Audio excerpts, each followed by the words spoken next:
네, 민심 2024 저희 MBN이 4.10 총선 특집으로 계속 전해드리고 있습니다. 이번에는 스튜디오에 전문가 두 분 모시고 자세한 이야기 나눠보도록 하겠습니다. 네, 이종근 정치평론가 최진봉 성공회대 교수 나오셨습니다. 어서 오십시오. 안녕하세요. 네, 조금 전에 이제 투표율이 나온 것 같은데 현재까지 1.7% 정도 나왔고 21대 총선보다는 0.5%포인트 좀 낮은 것 같습니다. 하지만 근데 사전 투표율 굉장히 높았잖아요, 저희가. 이때 역대 총선 최고치를 기록했는데 이렇게 뜨거운 열기, 뭐 이런 배경은 좀 어떻게 보실까요? 먼저 이종근 실장님 말씀 부탁드리겠습니다. 네, 일단 사전 투표율은 어떤 선거든 지금 많이 늘어나고 있습니다. 이미 2014년도부터 시작이 돼서 유권자들에게 사전 투표가 굉장히 편리한 제도구나라는 인식이 퍼져 있고, 그래서 이 제도 자체가 완전히 정착이 됐다고 보거든요. 그렇기 때문에 정치적인 어떤 욕구도 물론 사전 투표장에 먼저 가게 하는 이 요인이 되겠지만, 이 사흘을, 그러니까 사전투표 이틀과 본투표 하루를 어떻게 보낼 것인가라는 그런 생각이 사전투표를 먼저 이용을 해서 본투표를 하루 휴일로 온전히 갖겠다. 이런 분들이 굉장히 많아지는 것 같아요. 그래서 대선도 많이 늘어나고 지방선거 역시 많이 늘어났습니다. 이런 것들이 총선에서도 반영이 된 게 아닌가 싶습니다. 최 교수님은 좀 어떻게 보셨습니까? 일단 사전 투표율이 높은 것은 전반적으로 사회적 변화도 반영하고 있지만 또 하나의 요소는 이번 선거에 대해서 투표를 하겠다는 열망이 더 커졌다고 볼 수 있다고 생각해요. 기본적으로 지난번 총선보다도 많이 높아졌잖아요. 네. 그렇다고 하면 이번 선거에서 본인의 의사를 반드시 반영시켜야 되겠다고 하는 그런 유권자들의 의견이 많이 반영된 게 아닌가 하는 생각이 들고, 일반적으로 이제 투표에 열심히 참여하시는 세대가 아닌 다른 세대가 더 많이 왔을 가능성도 우리가 얘기해 볼 수 있기 때문에 제가 볼 때는 이제 보통 우리가 투표에 열심히 참여하시는 연령대를 고위 연령대로 본다고 하면 좀 더 젊은 연령대들이 더 많이 참여했을 가능성을 배제할 수 없는 상황이라고 생각합니다. 네, 사실 투표함이 다 열리기까지는 알 수가 없지만 이렇게 높은 사전 투표율이 과연 어느 정당에 더 유리하게 작용할지도 궁금한데요. 높은 사전 투표율 결과를 놓고 여야가 좀 각각 다른 유리한 해석을 내놨거든요. 어느 쪽에 이게 유리할 거라고 보시나요? 물론 이제 말씀하신 것처럼 최종적으로 투표함을 열어봐야 모든 걸 알 수 있죠. 그러나 예측을 해본다고 하면 아까 제가 잠깐 말씀드린 분과 연계해서 사실 이제 60대 이상의 연령대에 계신 분들의 투표율은 상수예요. 늘 변함이 없어요. 그리고 적극적으로 투표에 참여하시는 분들이 많이 계시거든요. 근데 투표율이 높아지면 그 외의 분들이 왔을 가능성을 우리가 얘기해 볼 수 있고, 물론 20대가 지금 스윙보트 역할을 하고 있어서 어느 정당이 유리하다 이렇게 단정적으로 얘기할 수 있는 상황은 아니에요. 다만 40대, 50대에서 얼마나 많은 분들이 더 투표에 참여했냐는 민주당이나 진보정에 좀 더 유리하게 작용할 가능성이 있다고 생각을 합니다. 그래서 투표를 연령대로 봐서 어느 연령대가 더 많이 참여했냐가 중요할 거라고 저는 생각을 하고요. 다만 일반적으로 말씀을 드려보면 투표율이 높을수록 아무래도 진보 진영이 유리하다고 하는 것이 지금까지의 통계에 기반해서 말씀드릴 수 있는 부분이기 때문에 조심스럽게 말씀을 드린다면 진보 진영이나 민주당 쪽에 유리한 결과가 나올 가능성을 조심스럽게 예측해 볼 수 있다고 생각합니다. 네, 이 높은 투표율은 진보 정당에 유리하다는 이 기존 통념이 깨질 거라고 보시나요? 시장님 어떻게 보시나요? 글쎄요. 그런데 그런 경향이 예전엔 아주 짙었습니다. 그래서 말씀하셨듯이 20대, 30대의 투표장에 이 나오는 비율이 좀 적었거든요. 근데 사전 투표율이 높을수록 20대, 30대의 그런 진보 성향을 견인한다, 이런 속설이 있었어요. 그런데 사전 투표율과 실제로 이 정치 성향과 매치가 안 되는 선거가 최근에 좀 몇 번 있었거든요. 이를테면 지난 대선, 2년 전에 대선에서 사전 투표율이 대선에서의 최고치를 기록을 했었어요. 거의 6%가 넘었던 걸로 기억을 하는데, 그때는 또 대선에서 보수층이 이긴 결과가 나왔거든요. 그러니까 사전 투표율이 전체적으로 봤을 때는 편리성에 지금 방점이 찍히는 게 아닌가라는 게 이제 지난 대선의 결과이고, 그렇다고 해서 사전 투표율이 전혀 정치 성향과 무관하다 이렇게 볼 수도 없을 것 같거든요. 그러니까 좀 더 지켜봐야 될 것 같습니다. 알겠습니다. 이번에 또 사전 투표율 얘기를 좀 한 번 더 해보면은 이 서울의 평균 사전 투표율이 있는데 이 한강 벨트 사전 투표율이 조금 더 높았어요. 이거는 좀 어떻게 볼 수 있을까요, 시장?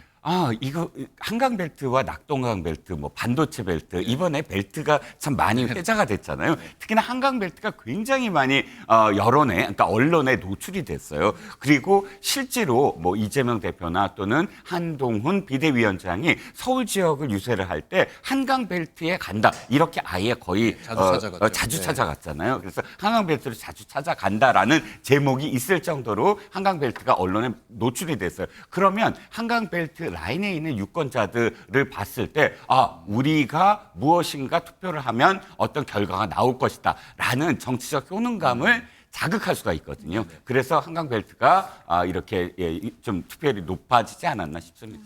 한강벨트의 높은 투표율, 교수님 어떻게 보셨습니까? 아무래도 이제 접전 지역이 많아요. 그러다 보니까 투표율이 더 높아졌다고 생각을 해요. 그러니까 접전 지역이 많아질수록 지지층을 결집하려는 시도를 각 정당이 할 것이고 그렇게 되면 더 많이 투표를 독려하는 일이 벌어지게 될 것이고 또 그곳에서 지지하는 분들 입장에서는 보수든 진보든 이런 부분에서 본인들이 좀 더 힘을 모아서 뭔가 성과를 내야 되겠다는 생각이 들 것이고 그러다 보니까 결국은 더 많은 투표율이 나올 가능성이 있다고 생각해요. 그러니까 결국은 지지율을 좀 더 높이기 위해서 지지층들이 결집하는 현상, 이런 현상들이 투표를 높였다고 보여지고 거기에 플러스해서 아까 제가 말씀드린 건 반복적으로 말씀을 드리지만 기본적으로 투표에 관심 없던 분들도 뭔가 자기 의사를 표현해야 되겠다는 마음, 그런 마음이 좀 더 많이 반영된 부분이 사전 투표를 높이는 또 하나의 요소가 되지 않았을까 생각합니다. 알겠습니다. 네, 이렇게 사전 투표율이 역대 총선 최고치를 기록한 만큼 오늘 치러지는 본 투표에 이 사전 투표까지 합산한 최종 투표율에 대한 관심이 굉장히 높은데요.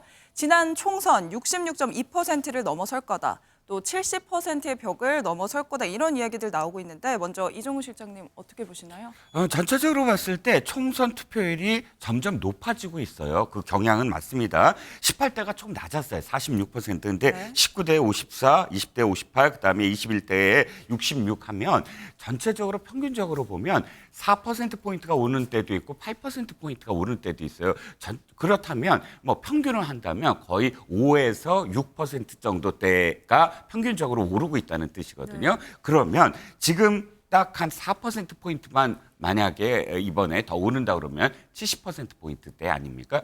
70% 아닙니까? 그러니까 저는 지금 평균적으로 오르는 어떤 추세에 있어서의 오르는 평균 그 포인트를 따져보면 이번에는 70%는 높을 수 있다. 그리고 두 번째 제가 분석하는 건 투표 의향을 묻잖아요. 선관위에서 2차에 걸쳐서 투표하실 겁니까? 하고 묻는 설문에서 70% 후반대가 나왔어요. 네. 그러면 이 보통 투표 의향을 표현하고 실제로 투표하는 이유를 비교해 봤을 때 약 한 10%포인트 차이가 있거든요. 네. 이를테면 21대에서는 거의 76%가 투표하겠습니다 했는데 결과는 66%가 나왔어요. 그러면 이번에 70% 후반대가 투표하겠다고 하니까 예로 기전에 예년의 어떤 그런 경험으로 비추어 볼 때 약 한 10%포인트를 빼면 70%대가 되지 않을까라는 두 가지 뭐 분석을 해봅니다. 네.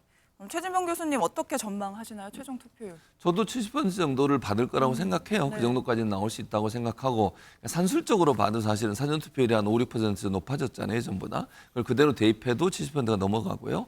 물론 뭐 사전 투표를 많이 했으니까 본 투표에 안 나오겠다고 예측하시는 분들도 계시던데 저는 이번에는 투표 열기가 높다고 생각해요. 네. 전국적으로 투표를 하겠다는 사람들의 의향도 그리고 투표 의향을 물어보는 여러 조사들, 선관위뿐만 아니라 일반 언론사 조사들도 보면 대체적으로 다 높게 나와요. 70%, 80% 나오거든요. 그 정도로 나온다고 하면 투표율은 상승할 거다. 그리고 70%의 벽을 넘어설 수 있을 거다. 뭐 그 이상 얼마가 될지 모르겠지만 70%대의 투표율이 나올 가능성은 상당히 높아졌다 이렇게 생각합니다. 네. 네, 두 분 다 뭐 70%의 벽을 넘을 거다 이렇게 이야기를 해주셨는데 이번에 투표율 말고 어제 있었던 이제 마지막 유세 현장 이야기를 해보겠습니다. 국민의힘 한동훈 위원장은 청계천, 그다음에 이재명 위원장 같은 경우에는 용산을 택했어요. 이 마지막 유세의 상징성이 있을 텐데 이 마지막 어떤 메시지가 있다고 보십니까? 먼저 최 교수님부터. 저는 이재명 대표가 용산을 선택한 건 명확하죠. 정권 심판론이에요. 결국은 이번 선거는 정권 심판론으로 치르겠다고 하는 것을 뭐 선거 전부터 그랬고 선거 내내 그 얘기를 하고 있고요. 현재 윤석열 정권이 2년이 됐잖아요, 정부가. 그런데 무능과 이런 부분들이 너무 많이 보여지기 때문에 무능한 현 정권을 좀 심판해달라. 이게 이재명 대표의 메시지고 민주당의 선거 전략입니다. 그리고 그게 저는 바람이 불고 있다고 생각을 하기 때문에 이 부분을 최대 극대화하기 위해서는 결국 용산이라는 곳을 선택할 수밖에 없죠. 왜냐하면 윤석열 대통령이 취임한 이후에 청와대에서 용산으로 대통령실을 이전을 했고 그때 당시에 여러 가지 논란들도 많이 있었잖아요. 그 용산에 이태원 참사가 일어났던 곳이기도 하고요. 이런 상징성, 즉 현 정부의 실정, 무능 이런 부분들을 가장 강력하게 표현할 수 있는 장소가 용산이에요.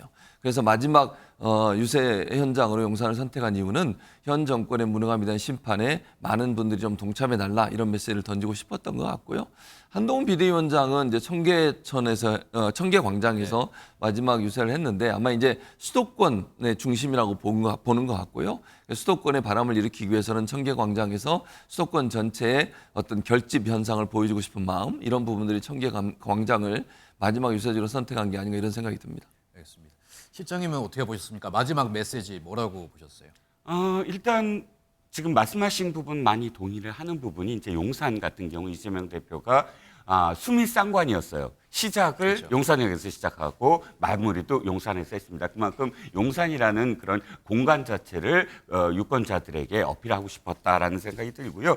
한동훈 비대위원장의 청계광장은 한동훈 비대위원장이 검사 시절부터 가장 자주 사용하는 단어가 동료거든요. 검사장 시절에도 그랬고 또 법무부 장관 취임사에도 동료라고 이렇게 얘기가 나와요. 정치인이 돼서도 동료 시민이라고 자주 언급합니다.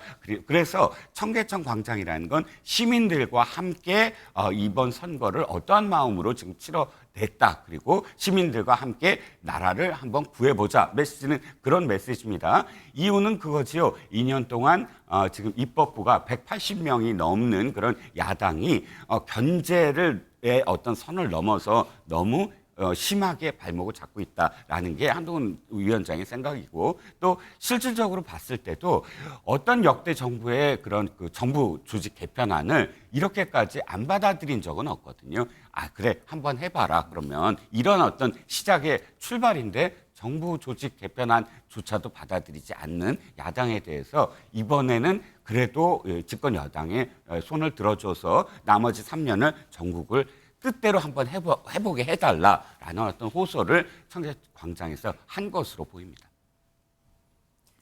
네, 이재명 대표는 어제 재판 참석에 앞서서 서울중앙지법 앞에서 기자회견을 열었는데요. 또 울먹이는 모습도 보이면서 유감을 표명을 했는데 이런 메시지가 막판 판세에는 어떻게 영향을 미칠 거라고 보시는지 궁금하거든요. 이종근 실장님 어떻게 보시나요? 아마도 이재명 대표의 입장에서는 선거 전날까지 재판정에 나와서 사진을 찍혀야 하는 그런 상황에 대해서 유권자들에게 호소를 하고 싶었을 거예요. 그러니까 이것 자체가 사실상 검찰 독재의 하나였던 표현이다라고 호소를 하고 싶었을 테고 마음이야 당장 선거 전날이니까 당대표이고 또 선대위원장이니까 가장 격전지를 쫓아가고 싶었을 테고 또 그 전날에 아예 재판정에 출석하지 아니하고 경남 진주로 가겠다라고도 이야기를 했잖아요. 네. 그런데 출석을 했습니다. 그런데 일단 그 마음이야 지지자들한테는 호소가 되겠지만 그럼에도 불구하고 이 지금 혐의들이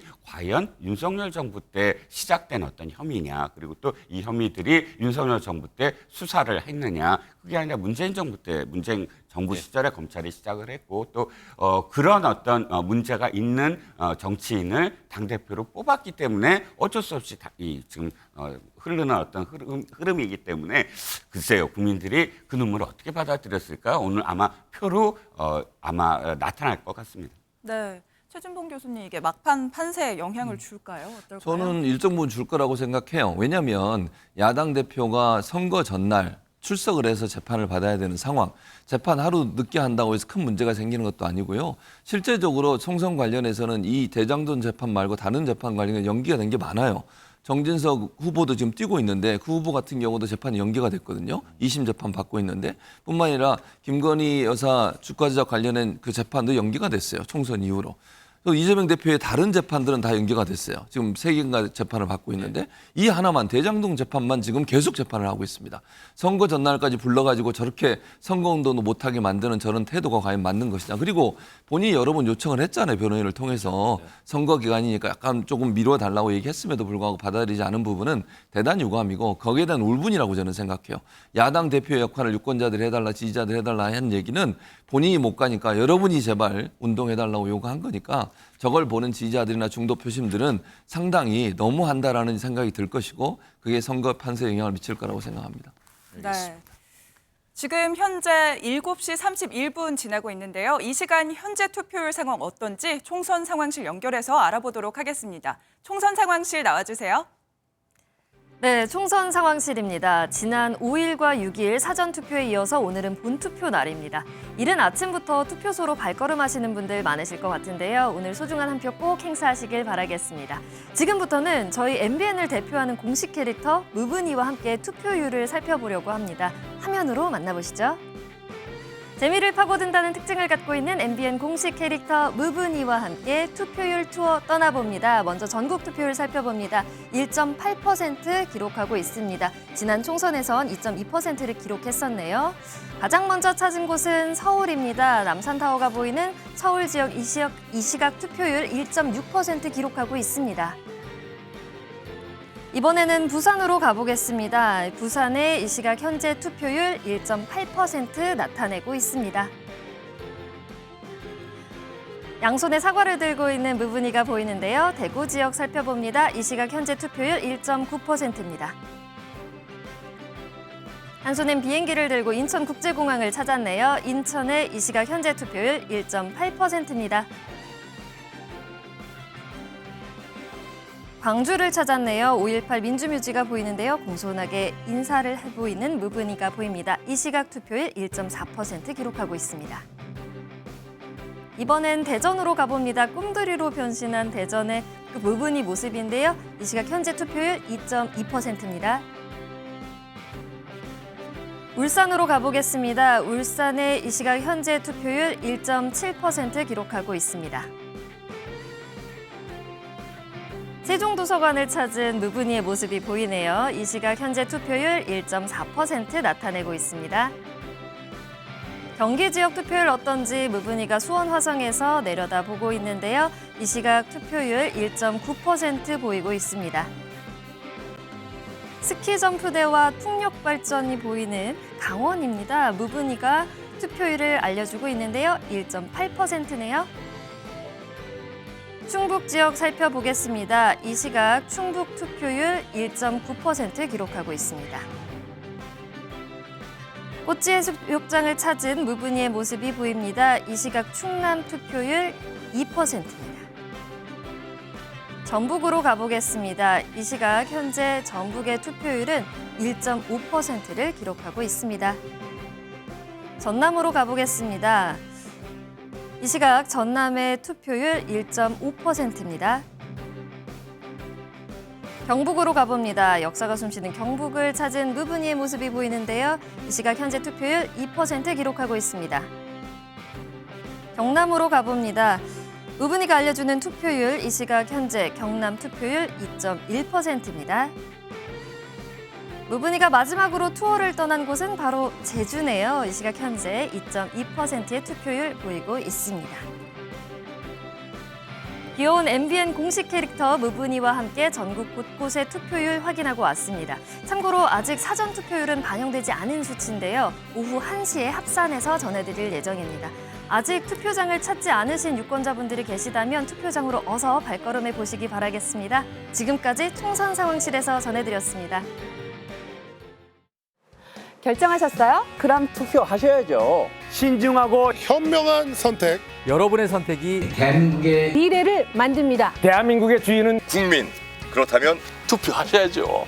우리의 일꾼을 뽑는 국회의원 선거. 우리의 손으로 뽑아요. 투표는 투표소. 개표 방송은 MBN. 4월 10일 총선 개표 방송은 MBN과 함께. 개표 방송은 MBN. 네, 재미를 파고드는 저희 MBN 캐릭터 토더지 무브니와 함께 현재 투표율 상황 알아보고 왔습니다. 그럼 계속해서 선거 관련 내용 전문가 두 분과 짚어보도록 하겠습니다. 네, 일단은 여야가 지금 판세 전망을 하고 있는데 이 각자 뭐 여러 가지 뭐 희망하는 의석수 이야기를 하고 있어요.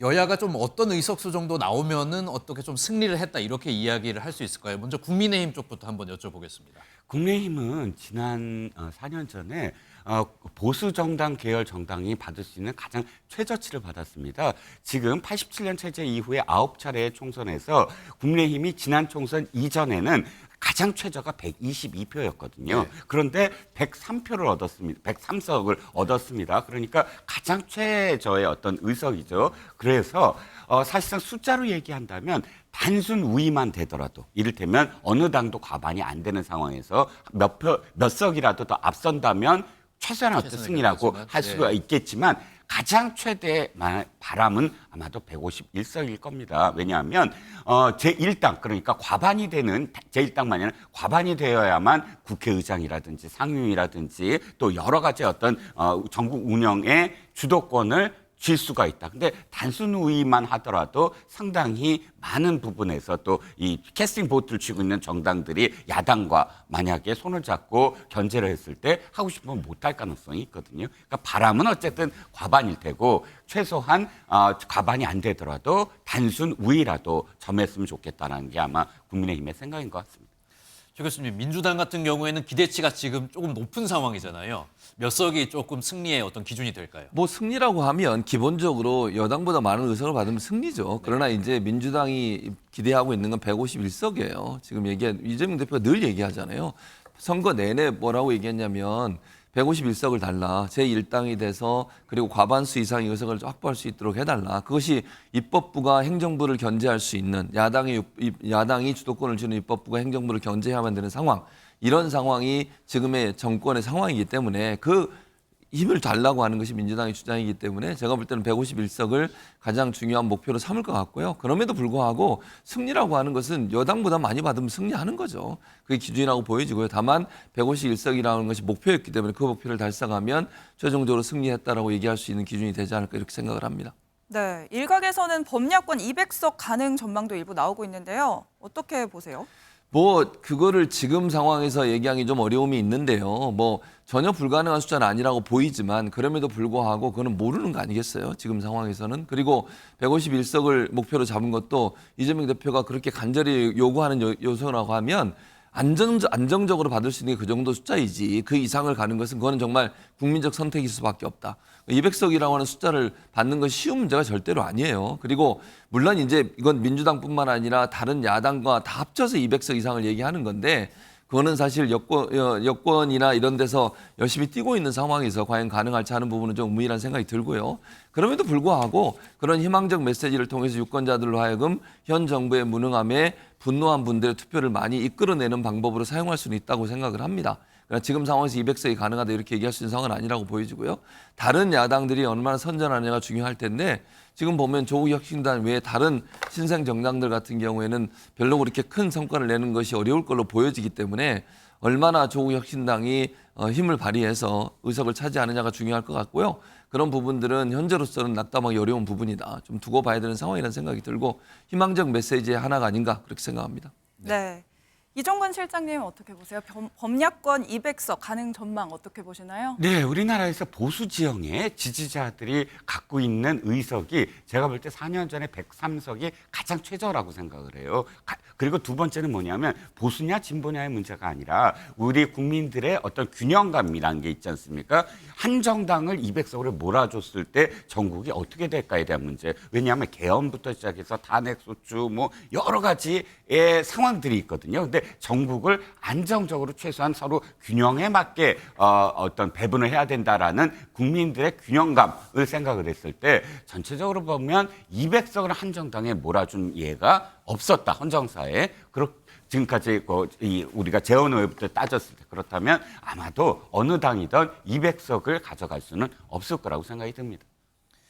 네, 시간 관계상 두 분 말씀 오늘은 여기까지만 저희가 아쉽지만 듣겠습니다. 지금까지 이종근 평론가, 최진봉 성공회대 교수와 함께했습니다. 감사합니다.